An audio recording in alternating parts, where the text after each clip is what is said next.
Bismillahirrahmanirrahim.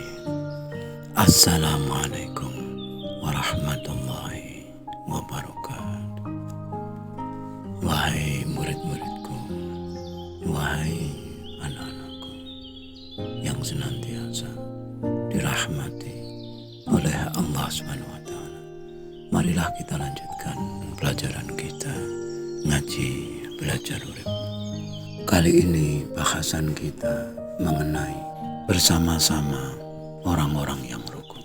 Al-Baqarah ayat 43 menyatakan, Bismillahirrahmanirrahim. Wa aqimus sholata wa atuz zakah warka'u ma'ar raki'in. Dan dirikanlah sholat, tunaikanlah zakat, dan rukuklah beserta orang-orang yang rukuk. Dalam ayat ini, mengapa ada perintah sholat dan perintah untuk rukuk? Bukankah di dalam sholat telah terdapat rukuk? Lalu apa maksud Allah SWT? Rupanya Allah Ta'ala menghendaki agar kita berusaha lebih memahami makna rukuk. Para mufassirin telah banyak memberikan tafsiran tentang rukuk. Sebagaimana kita tahu bahwa tafsiran adalah perkiraan. Perkiraan itu untuk mengukur sesuatu yang belum pas atau belum pasti. Bisa kurang, bisa lebih. Beras dalam satu karung selama belum ditimbang, belum bisa diketahui beratnya yang pasti. Kita hanya bisa memperkirakan saja berapa kira-kira beras dalam karung itu.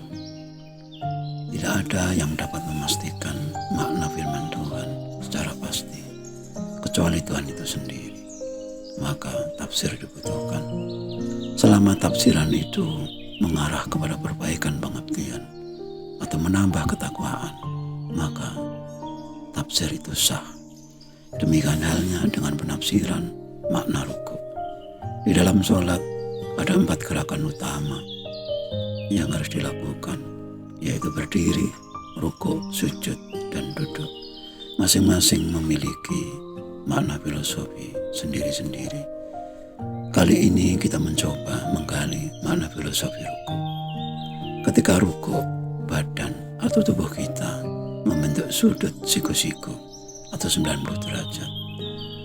Karena dalam posisi tegak dan lurus. Tegak artinya berdiri yang menjulur dari atas ke bawah atau dari bawah ke atas, sedangkan lurus dari kiri ke kanan atau sebaliknya, membentuk garis datar.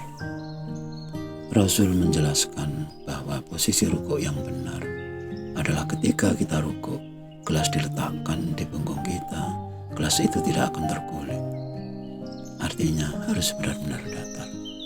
Dan kepala tunduk ke bawah, pandangan lurus ke bawah, tidak boleh tengok kanan atau tengok kiri. Tubuh berdiri tegak, pandangan lurus ke depan. Sikap tegak lurus ini mudah kita jumpai contohnya di dalam dunia militer, kepolisian, baris berbaris, upacara kemerdekaan, dan sebagainya. Sikap tegak lurus adalah simbol disiplin, kegagahan, keberanian, tiada rasa takut, pantang menyerah, dan sebagainya. Berani membela kebenaran dengan segala risikonya. Karena rukuk adalah perintah Tuhan, maka dalam melaksanakan perintahnya, kita harus siap apapun risikonya. Wahai anak-anakku, murid-muridku, bila tegak adalah garis ke atas atau vertikal, maka lurus adalah garis horizontal. Vertikal adalah hablum minallah, hubungan manusia dengan Tuhannya. Sedangkan horizontal adalah hubungan manusia dengan sesama manusia yang lain. Selama hubungan kita dengan Tuhan masih tegak, selama itu pula hubungan kita kepada sesama makhluknya itu datar atau merata atau setara, karena merasa sama-sama makhluk Tuhan, sama-sama hidup hanya semata-mata karena kasih sayangnya. Disinilah kita mulai dapat menangkap apa yang dimaksud oleh Tuhan atas perintah rukuk beserta orang-orang yang rukuk. Kita diperintah untuk bergabung atau bergaul dengan mereka-mereka yang telah mengerti dan melaksanakan praktek rukuk. Sebenarnya ajaran tentang kesetaraan ini banyak diperintahkan di dalam kitab-kitab suci, termasuk ritual haji yang mengharuskan baju ikhram, yaitu kain putih yang dililitkan di tubuh tanpa jahitan, sebagai simbol bahwa di hadapan Tuhan semua makhluk itu sama, semua manusia itu sama. Tidak ada baju seragam, baju dinas yang mengukur kepangkatan tertentu. Di hadapan Tuhan semuanya adalah sama. Baju takwalah yang paling mulia di hadapan Tuhan.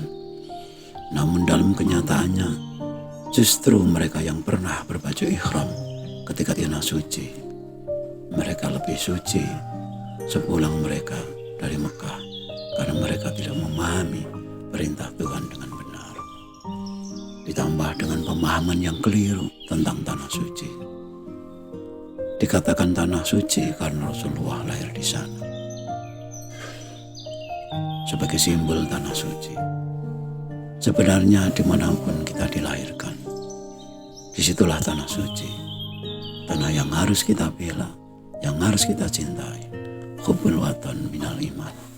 Cinta tanah air adalah bagian dari iman.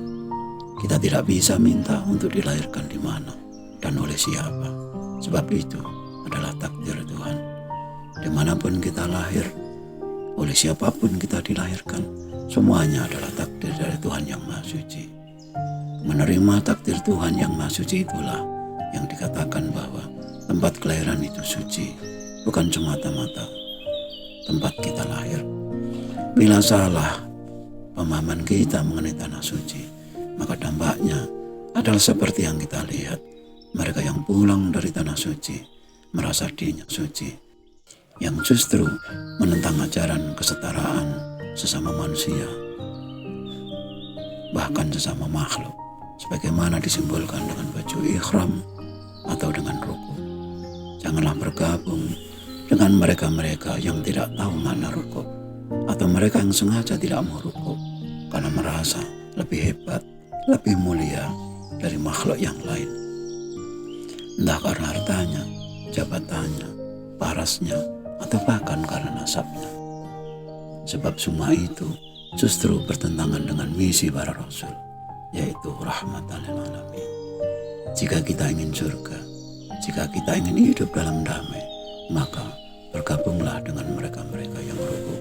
Warka'u ma'ar-raki'in. Sekian dulu ujangan-ujangannya. Mohon maaf atas segala kekurangan, dan semoga selalu bermanfaat.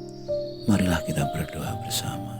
Ya Allah, mudahkanlah jalan pengabdian kami kepadamu. Amin.